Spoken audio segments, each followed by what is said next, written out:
Welcome back to the restaurant show. We have a special treat for you today. If you haven't seen it yet, you're going to want to catch this show right here on our station. It's called Swiftwaters, and these guys are the year-round duck hunters. We're so pleased to have Shawn Gibbons and Connie Markham. Thank you for being here. Well, thank you for having us. Well, we are excited. So I have a feeling I'm going to learn some things today. Well, I hope so. I think it's so. what Shawn enjoys to do. That's what you're here for. So we're going to learn a little bit about how to cook with some of the wonderful things that you have been able to catch on some of your hunts. And what we're making today is Grandma's old-fashioned duck in a creamy milk gravy. Yep. Wow, okay, I have no idea how to make this, so I am very excited to learn. But let's first start with what kind of waterfowl you're using today. You can kind of walk us through the process, but what are you using? So we've had the Wisconsin teal, early teal, as well as the Arkansas teal hunt, and we got fortunate to get some teal during the Arkansas teal hunt. We breasted them out, and we are using that today Yeah, for you make it our sound meat. like no big deal. So this is quite the process to get this here, but here we've got it. And now let's talk a little bit about how we're going to cook this. How do we even start? Where's the prep begin? Well, outside of harvesting the game, obviously for teal, what we ended up doing is breasting it out. So I'll kind of walk you through pretty quick. I end up breasting the meat out. I put it down and I cut it in smaller strips. And keep in mind, you don't have to just do waterfowl. This is great for any type of wild game.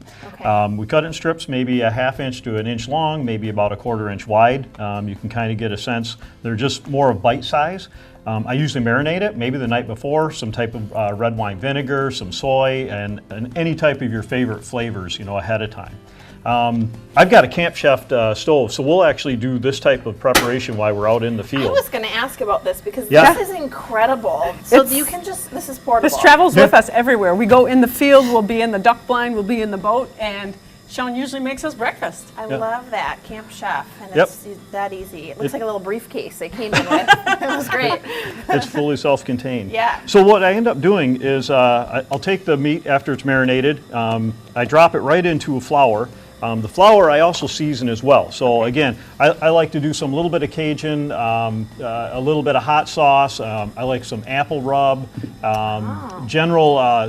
so this is cherry hickory, red wine vinegar. And we'll dump them right in. He always likes a little honey, sweeten it up just a little bit as that's well. smart. Yeah, I like a little sweet too. So you can really kind of pick your favorite Yeah. seasonings. Yeah, anything works. Okay. And we'll go ahead, shake it up, right? Pull out some of the meat, and you can see it's floured, and then just drop it in. I usually use either vegetable oil or olive oil. Now the key is don't overcook these. Literally, it is maybe a minute. Rotate it, minute, and you'll start to see some of the blood coming out. Okay. And that's it. Then I pull it out all minute together. aside, okay. Yeah. Well, they're little pieces. Plus, you've got this bad boy who fired up pretty quickly. I noticed. So. It does. Outside of cooking all the meat, I'm going to go ahead and because I prepped this earlier. You'll also get a roux out of it, right? So because you got the flour, you've got some of the oils, and you make the roux with that. So you pre-prepped that, but how hard was that part? Oh, Literally, it's the drippings. Oh, that's it. So I pull the meat out, and it's the drippings left over in it. Even I can handle that one. And then I go right into vegetables. I start sautéing vegetables. Here I've got celery, carrots, about a 1/2 cup to a cup, depending on the portions you want to be able to do.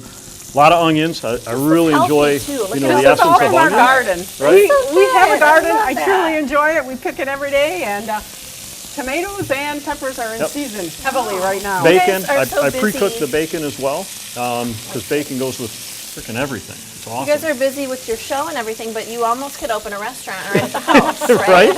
Oh yeah, come on in. That was the next business venture for you. And these are green peppers and then Yellow peppers. yellow and red. Red peppers. And these are not spicy. They're all sweet peppers. These are hot peppers. We're not putting it in because we don't know, our. You don't want to induce labor. Well, our audience, right? Yeah, our audience. We'd be very, cautious of who we're serving to. Sure, yeah. So Are they this- real hot, spicy? Oh, those are. Those Come are. from your garden too? Yeah, yeah. You guys are so good. Okay, keep going. I love it. So these will saute down. Timing-wise, maybe 10, maybe 15 minutes, and it'll start cooking down really well. At that point, the fun starts. I've already pulled my duck out that I cooked earlier, right? And literally just add it back into it. Okay, so you cook it, pull it, Right. Yep. add it back in. Yep, let pull it it because I saute got a all the little. roux and the flavor down in there, right? Okay. And then put all the vegetables in, cook those down for about 10, 15 minutes, put all the meat back into it, And from that point, after it's cooked in another 10 minutes, and if you want, you can add some of your spices if you'd like. Okay. From that point, we take it off the oven, or off the stove, and we transfer it. We like to use a cast iron. Okay. It's a very heavy duty. Make room. This is a big, Yeah, big one. yeah, right. And we'll transfer all of that. That's a Camp Chef too. Yep, Yeah, it's a it's Camp Chef. And this one's a bit specialized because it's got legs underneath it. You can put it on your campfire. Yeah, right So, on and the the coals, campfire. and it'll cook up. You can You guys also have put. all the tools. Yeah, you can also put coals or biscuits up on top, so it cooks Oh, it from the cute. top and the bottom, right? Oh my So it acts gosh. like an oven. And we'll put all that in here. We'll put this, if I'm in the house, like 200 degrees, about 2 hours. And what that'll do is 200, 2 really hours. tenderize the meat, and then okay. all the flavors, right? They come together. And the last piece is our gravy.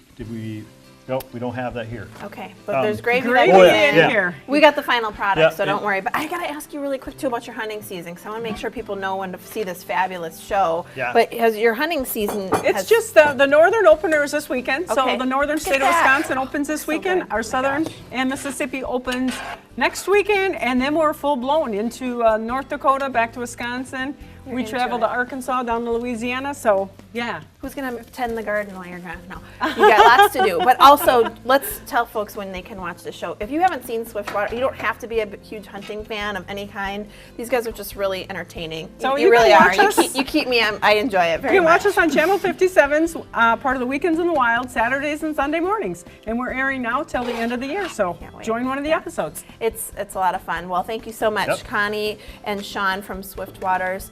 We'll be back with more restaurant show coming up after the break, so stick with us.